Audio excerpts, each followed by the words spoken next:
ಮಾಜಿ ಮುಖ್ಯಮಂತ್ರಿಗಳಂತ ಮಾನ್ಯ ಎಸ್.ಎಂ. ಕೃಷ್ಣ ಅವರು ನಮ್ಮನ್ನು ಅಗಲಿದ್ದು ಭಾಳ ದೊಡ್ಡ ಒಂದು ಆಘಾತವನ್ನು ನಮ್ಮೆಲ್ಲರಿಗೆ ತಂದಿದೆ.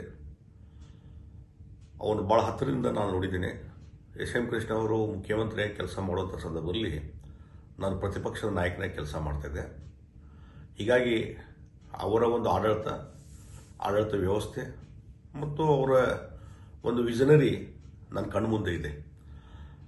ಸಾಕಷ್ಟು ವಿಚಾರಗಳಲ್ಲಿ ಅವ್ರ ಸರ್ಕಾರವನ್ನು ಟೀಕೆ ಮಾಡ್ತಾಯಿದ್ರು ಸಹಿತ ಎಲ್ಲ ಹಂತದಲ್ಲಿ ಭಾಳ ತಾಳ್ಮೆಯಿಂದ ಇವತ್ತೇನು ನಾವು ನೋಡ್ತಾ ಇದ್ದಲ್ಲ, ಇವತ್ತು ಪಾರ್ಲಿಮೆಂಟ್ ಇರ್ಬೋದು, ಅಸೆಂಬ್ಲಿ ಇರ್ಬೋದು, ಭಾಳ ಗೊಂದಲದಲ್ಲಿ ನಡೀತಾ ಇದ್ದಾವೆ. ಸರಿಯಾಗಿ ಡಿಬೇಟುಗಳು ಆಗ್ತಾ ಇಲ್ಲ, ಚರ್ಚೆಗಳು ಅವಕಾಶ ಇಲ್ಲ. ಆದರೆ ಆ ಸಂದರ್ಭದಲ್ಲಿ ಅವರು ಮುಖ್ಯಮಂತ್ರಿ ಇದ್ದಂಥ ಸಂದರ್ಭದಲ್ಲಿ ನಾನು ಪ್ರತಿಪಕ್ಷ ನಾಯಕನಿದ್ದಾಗ ಸಾಕಷ್ಟು ಹೋರಾಟ ನಾವೆಲ್ಲ ಮಾಡಿದಾಗೂ ಸಹಿತ ಯಾವುದೇ ವಿಚಾರಗಳನ್ನು ಡಿಬೇಟ್ ಮಾಡಲಿಕ್ಕೆ ಅವಕಾಶ ಕೊಡ್ತಿದ್ರು.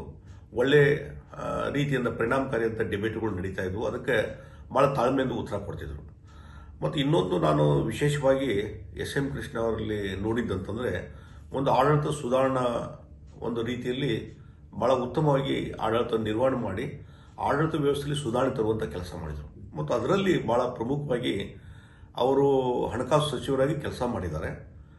ಅದರಲ್ಲಿ ಆ ಬಜೆಟ್ ಯಾವ ರೀತಿ ಇರಬೇಕು ಮತ್ತು ನಮ್ಮ ಆರ್ಥಿಕ ಶಿಸ್ತನ್ನು ಯಾವ ರೀತಿ ಕಾಪಾಡಿಕೊಂಡು ಹೋಗಬೇಕು ಅನ್ನುವಂಥ ರೀತಿಯಲ್ಲಿ ಚಿಂತನೆ ಮತ್ತು ಅದನ್ನು ಬೇರೆ ಬೇರೆ ಕಾನೂನುಗಳ ಮುಖಾಂತರ ಅದನ್ನ ಇಂಪ್ಲಿಮೆಂಟ್ ಮಾಡಿದ್ದು. ಬಜೆಟದ ಇತಿಮಿತಿ ಎಷ್ಟು ಇದರಲ್ಲಿ ಖರ್ಚು ಮಾಡಬೇಕು, ಎಷ್ಟು ನಮ್ಮ ಬಜೆಟ್ ಲಿಮಿಟ್ ಇರಬೇಕು, ಅದರ ಖರ್ಚು ವೆಚ್ಚ ಎಷ್ಟು, ಇದನ್ನೇ ಒಂದು ರೀತಿ ಕಾನೂನುಬದ್ಧತೆ ಮತ್ತು ಶಿಸ್ತನ್ನು ತರುವಂಥ ಕೆಲಸ ಬಹುಶಃ ಯಾರ್ದಾರ ಕಾಲದಲ್ಲಿ ಮಾಡಿದರೆ ಅದು ಎಸ್.ಎಂ. ಕೃಷ್ಣ ಅವ್ರ ಕಾಲದಲ್ಲಿ. ಮತ್ತು ಅಷ್ಟೇ ಅಲ್ಲ, ಅದೇ ಪರಂಪರೆಯನ್ನು ಎಸ್.ಎಂ. ಕೃಷ್ಣ ಅವರು ಈ ಒಂದು ಆರ್ಥಿಕ ಶಿಸ್ತನ್ನು ಏನು ತೊಗೊಂಬುದಿರಲ್ಲ, ಅದನ್ನು ಇವತ್ತಿನ ಎಲ್ಲ ಸರ್ಕಾರಗಳು ಅದನ್ನು ಫಾಲೋ ಮಾಡ್ತಾ ಇದ್ದಾರೆ. ಇದು ಭಾಳ ಒಂದು ವೈಶಿಷ್ಟ್ಯಪೂರ್ಣವಾದಂಥ. ಹೀಗಾಗಿ ಒಬ್ಬ ವಿಷನರಿ ಇರುವಂಥ ವ್ಯಕ್ತಿ ಬೆಂಗಳೂರಿನ ಅಭಿವೃದ್ಧಿ ಬಗ್ಗೆ ಭಾಳಷ್ಟು ಕಾಳಜಿ ಹೊಂದಿ ಸಾಕಷ್ಟು ಅದರಲ್ಲಿ ಅಭಿವೃದ್ಧಿ ಪರವಾದಂಥ ಕೆಲಸ ಕಾರ್ಯಗಳನ್ನು ಮಾಡಿದರು. ಇಡೀ ಕರ್ನಾಟಕದ ಒಂದು ಅಭಿವೃದ್ಧಿಗೆ ಒತ್ತು ಕೊಡುವಂಥ ಕೆಲಸವನ್ನು ಮಾಡಿದರು. ಹೀಗಾಗಿ ಒಬ್ಬ ಉತ್ತಮ ಆಡಳಿತಗಾರ ಮತ್ತು ಒಳ್ಳೆಯ ಮುಖ್ಯಮಂತ್ರಿಯಾಗಿ ಕೆಲಸ ಮಾಡಿದರು.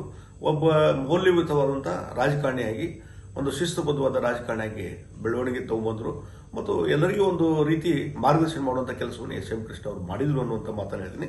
ಹೀಗಾಗಿ ಅವರ ಅಗಲಿಕೆ ರಾಜಕೀಯ ರಂಗಕ್ಕೆ ಒಂದು ದೊಡ್ಡ ನಷ್ಟ ಅನ್ನುವಂಥ ಮಾತನ್ನು ಈ ಸಂದರ್ಭದಲ್ಲಿ ಹೇಳ್ತೀನಿ. ಮಾನ್ಯ ಎಸ್.ಎಂ. ಕೃಷ್ಣ ಅವರ ಇವತ್ತು ಅಗಲಿಕೆಯ ದುಃಖವನ್ನು ಭರಿಸುವಂಥ ಇವತ್ತು ಶಕ್ತಿ ಆ ಕುಟುಂಬಕ್ಕೆ ಸಿಗಲಿ ಅಂತ ಹೇಳಿ ದೇವರಲ್ಲಿ ನಾನು ಪ್ರಾರ್ಥನೆ ಮಾಡ್ತೀನಿ.